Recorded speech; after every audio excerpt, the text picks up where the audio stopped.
It was May 1961, well over half a century ago now, when the decision was made.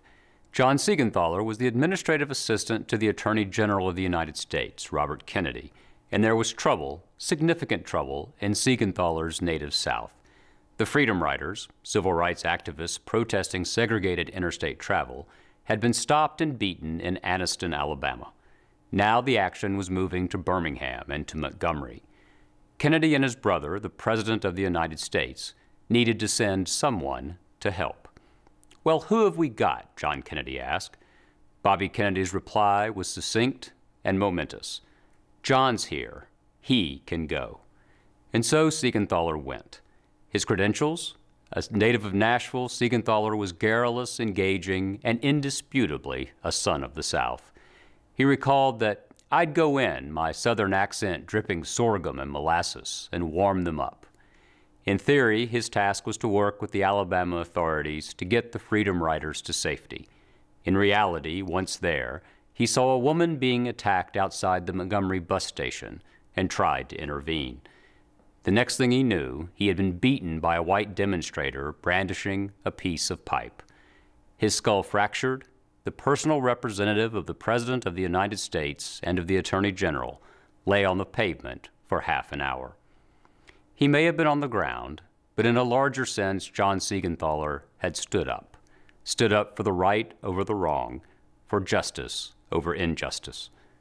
As a reporter, as an aide and advisor to Robert Kennedy, as editor and publisher of the Tennessean newspaper, and as an advocate for literature and for culture, Seigenthaler was courageous and canny, fearless and tireless.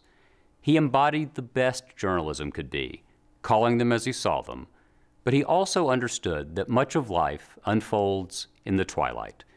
It was an insight that led him to be at once tough and generous. Raised a Roman Catholic, John approached the world with a Catholic sense of tragedy and of possibility. He knew the world was fallen, but believed deeply in redemption, in progress, and in the duty of every soul to try to make the world at least a little better.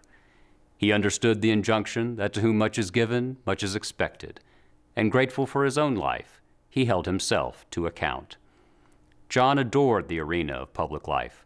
He helped carry Robert Kennedy to his grave, was the first to suggest that a young Albert Gore Jr. run for a House seat, and he remained a thoughtful, unapologetic voice for liberal causes in a region whose politics ran ever redder in the 21st century. He never slowed down, keeping up a formidable speaking and charitable schedule until the end. And John loved it all.